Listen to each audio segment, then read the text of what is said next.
Salut tout le monde! Aujourd'hui, on s'attaque à un sujet qui est à la fois délicat, profondément personnel et souvent débattu, le divorce et le remariage, vu à travers les textes bibliques. Pour mettre la table, commençons directement avec cette déclaration choc de l'Ancien Testament. Ça donne le ton tout de suite. La position de départ, disons, elle est on ne peut plus claire. Mais bon, avant de sauter dans les exceptions, les oui mais, c'est super important de revenir à la base. C'était quoi le plan A de Dieu pour le mariage? Et là, ce sont les paroles de Jésus lui-même. C'est le principe fondamental qui est posé. Le mariage, c'est vu comme une union permanente, quelque chose qui a été scellé par Dieu.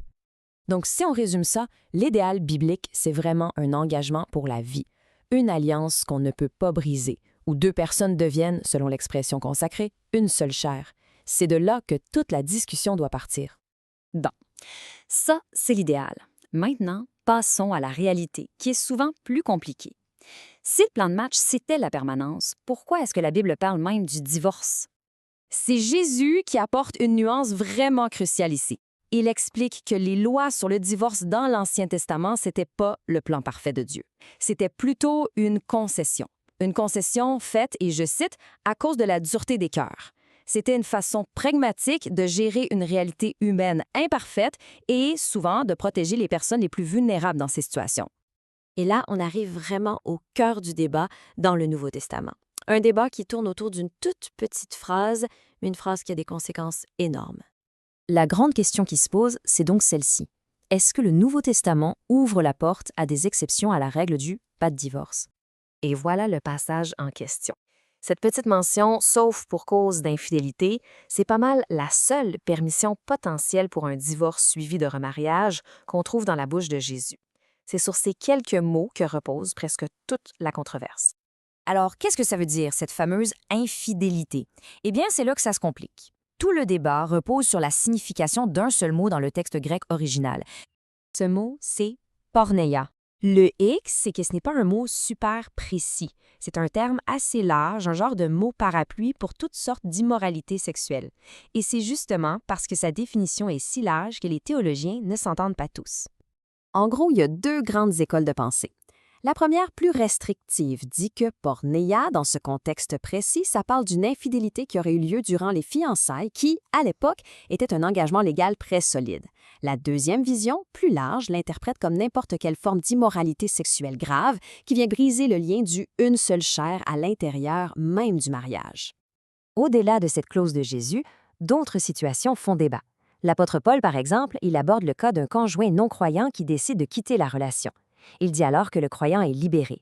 Mais le texte ne précise pas si ça inclut le droit de se remarier. C'est une zone d'interprétation.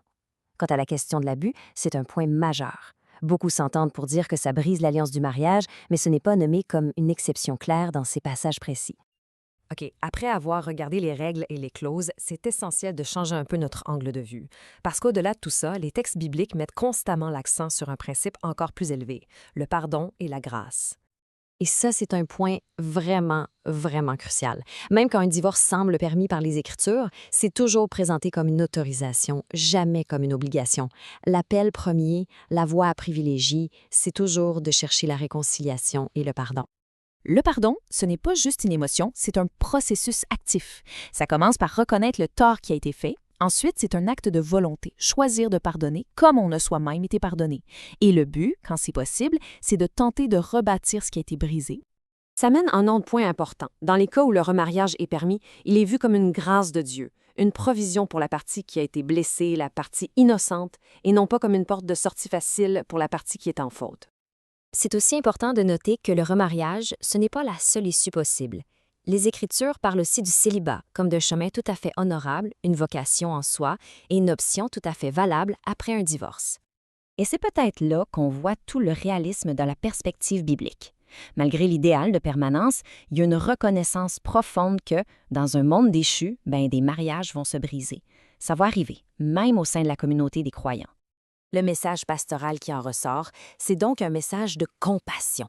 Peu importe la situation d'une personne, même si son parcours ne colle pas à l'idéal, elle n'est jamais en dehors de la portée de l'amour et de la grâce de Dieu. C'est ça, le dernier mot. Ce qui me laisse avec une question pour réfléchir. Dans tout ce débat complexe entre les principes et la réalité humaine qui est parfois si douloureuse, Quelle place est-ce qu'on accorde pour vrai à la grâce?